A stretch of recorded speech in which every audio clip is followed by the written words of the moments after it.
lot of people started to make claims like, oh, the self-storage industry is done. It's over. It's not doing good, or it won't come back. No, it was returning to normal.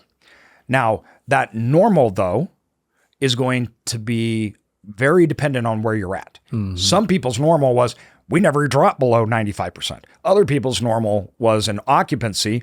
Oh, geez, we got down to 60, Yeah. So it was just wildly different. But overall, it was a big contraction. It was the largest contraction in rates that we have ever seen. You saw street rates that were dropping 20+%. Mm-hmm. We didn't see that in the Great Recession, right? That didn't mean that rates of storage facility, though, were dropping.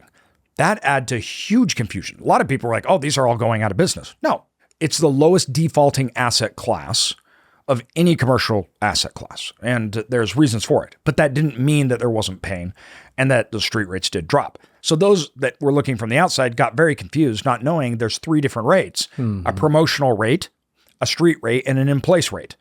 Your in-place rates could have gone up 6%, and your street and your promotional rates could have dropped by 25%, and then your street rates could have been down 10%.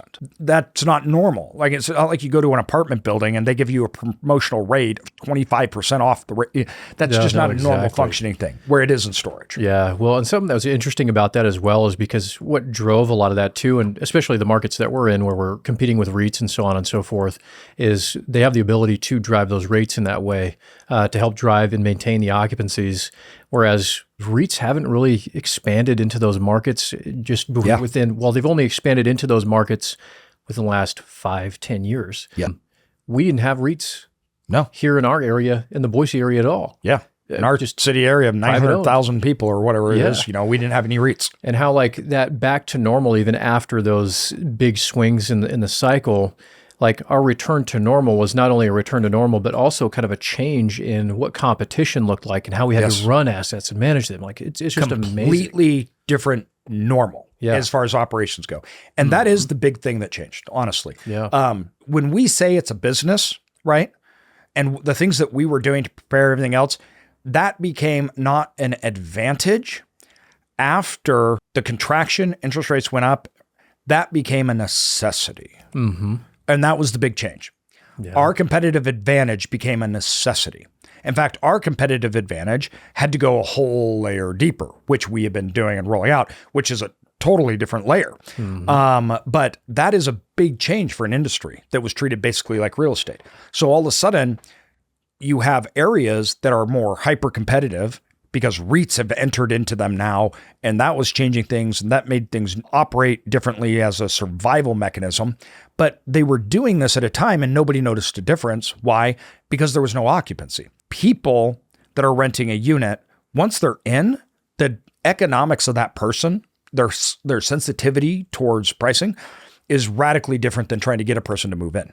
And so the REITs found that they could up in-place rates dramatically and people wouldn't leave. So that meant they could discount to get them in and still get to a rate they wanted with that individual. That's very unique to storage.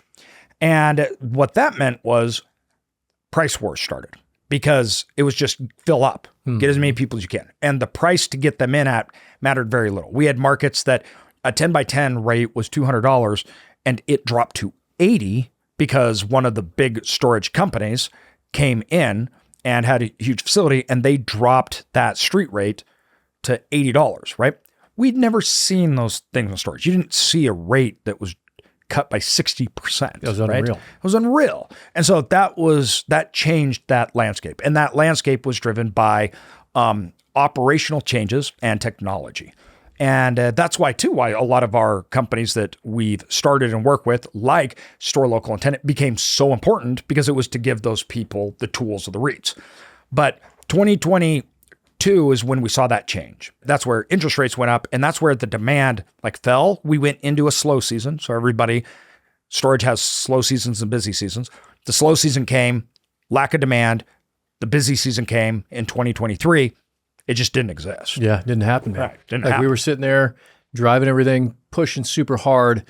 And I mean, occupancies were just creeping around. Now, when we look at the reduction in supply, most people, including Yardi, others, as well as us, When we look at those peak deliveries, we believe that in 2025, we're under 50 million, but we believe it will be not dramatically, 45 to 50 million. So that is a substantial increase. It just is, right? With lower demand. And if you compare that to 23, 2, and 5, it's 70, roughly 60, 61. So it is a decrease, but it's still a substantial amount because you're going off of some peak times here. Yeah, you're seeing more of that stabilized output, you know, coming from that 70 all the way down to 58. That's a big swing. Big swing. And then it kind of stabilized in 24. And again, we're expecting more of that stable output in 25. Yes. Yeah. And that's when things change dramatically based upon 26, 27. So once again, this is why that 25, this is the pivotal shift in years, because what happens is in this we're tracking supply affects markets because demand goes down, demand stabilized. Now we're looking at supply. We stabilized occupancies, right? Rates have now kind of stabilized in 2024.